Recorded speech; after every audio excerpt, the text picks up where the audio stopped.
Sabi niya, taas ka na muna pa ako, ako'y pagod. Anong oras siya nag-start? Anong oras na? 12:45. Paabot ako dati ng tissue. Tutuyuin ko lang doon pa ang harap. Ano? Wala kang madedehan.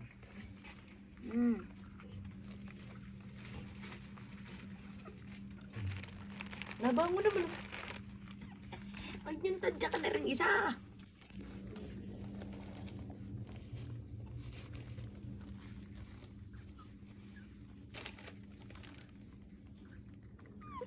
Ano po niya, parang nagre-recover pa lang siya.